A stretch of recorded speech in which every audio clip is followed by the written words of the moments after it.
Hello, Don here. Welcome to Podiatry Practice Mastery, where we're helping you get your practice to the $2 million mark and beyond.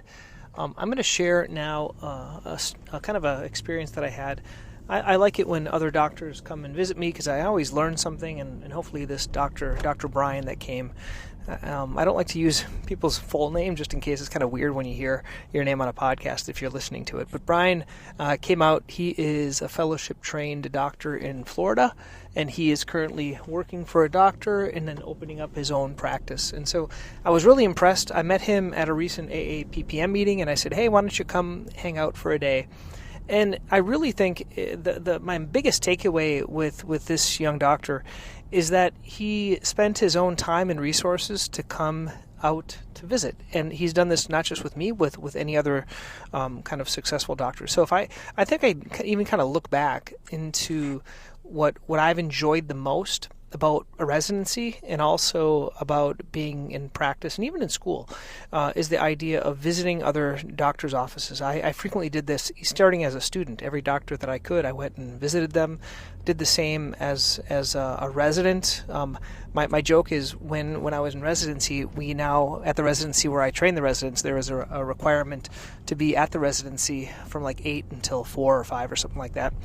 And the requirement is there because of me, because when I was there, every time I wasn't in surgery, I was always at another doctor's office trying to learn how things are done. And this is what I appreciate about Brian coming out, taking the time, spending his own resources, and learning some things. And so if you are a young doctor listening to this, because I know there are many young doctors fellowship trained or finishing residency or after residency starting out, you have carte blanche. Basically, you have the ability to go to any practice and you can ask us anything. And for most of us, we were going to be willing to help you come in and show you anything you want. And the first thing he did was like kind of take copies and pictures of all my little handouts. Like, I think those are golden. So whenever you visit someone's office, I would recommend getting handouts, getting copies, doing all these things, learning what they say, seeing how they treat patients. And if you could do that once every 3 months to visit a different doctor, I think you would have a much more successful practice. Now, I would visit, anyone in the community. I remember even as a resident, I used to visit all the other doctors, the attendings, and then even as I'm out now, whenever I have an opportunity of visiting a doctor, I like to do that. It's just life gets a little bit busier when you have kids and things like that to do that.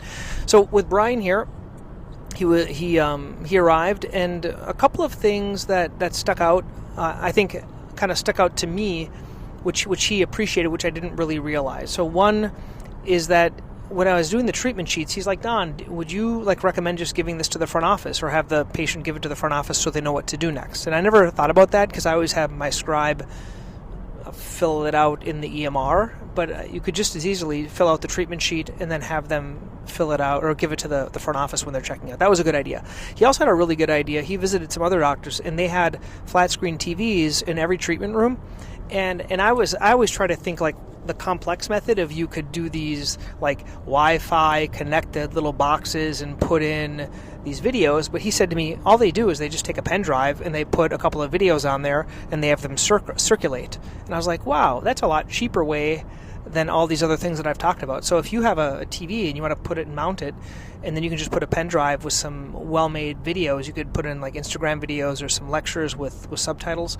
Like, that's a way to really have a high-class type of a office experience. Now, we have that in our office waiting rooms, but I didn't really want to hardwire internet in these little boxes to each individual TV. But this is a kind of a cheaper way. You can get some. He said he bought his TVs for like $70 a piece at Black Friday, and then these little pen drives with these videos. So you can put different videos if you want to advertise like different types of Shockwave. Maybe you can ask the vendors of Shockwave or whatever you're using in your office. They have videos that you could use and just put on there. So I thought that was a really a good idea that he had for making your office look a little bit higher class. He also recommended, he's been doing Shockwave as well. He has a soft wave, and he's been doing it for warts. I'm sorry, not for warts. I was talking about Swift. We did Swift as well. We were talking about using it for wounds. And we had a patient. I don't see many patients with wounds. If you listen to my podcast, I don't talk about wounds all that much because I don't see many.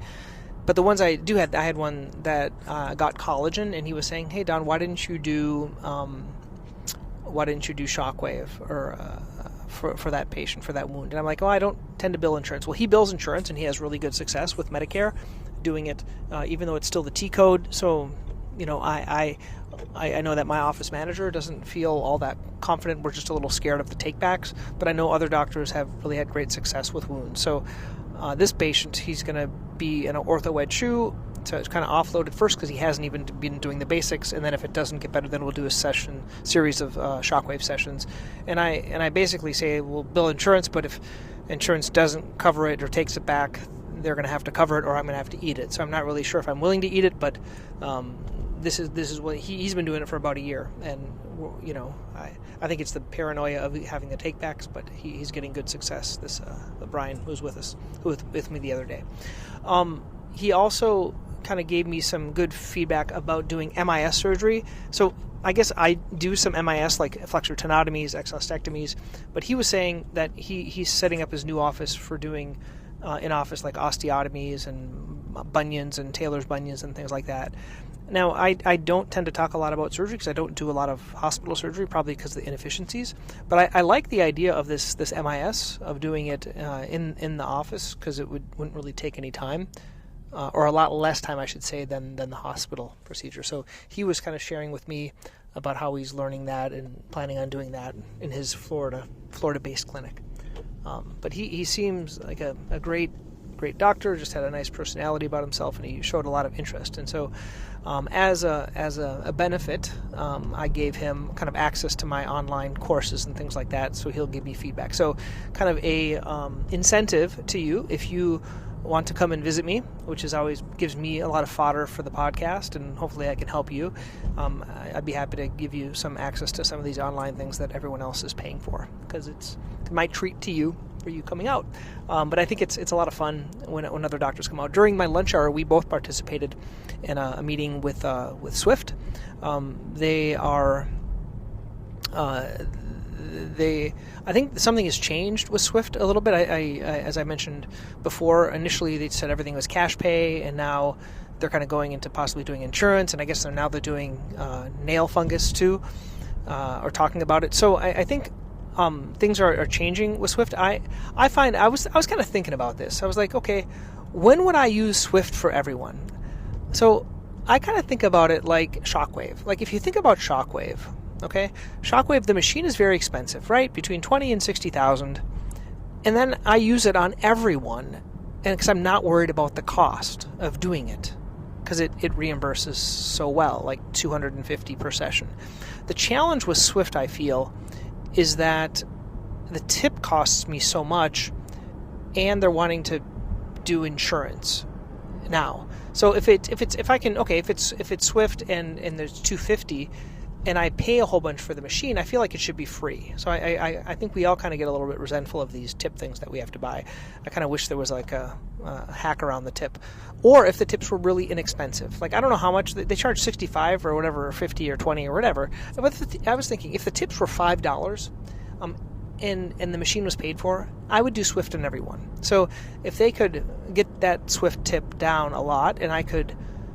And I would do a lot more of it. And I think that's where it kind of comes down. So I met with the Swift team again, and I kind of said that, like, I think if we're paying that much for the machine, then the tips should be free, basically, because we did the lease agreement. But I guess if they're giving it to us, right, then they can charge more for the tips because they have to get it back somehow.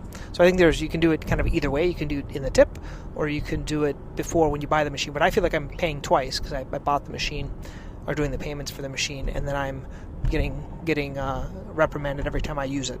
So anyway, I'm just kind of venting because I like to give you guys my opinion. I'd love to hear if anyone else has a different opinion. I do find it works. I tend to find that it works quicker than just cantharidin in many cases, and it is less painful afterwards.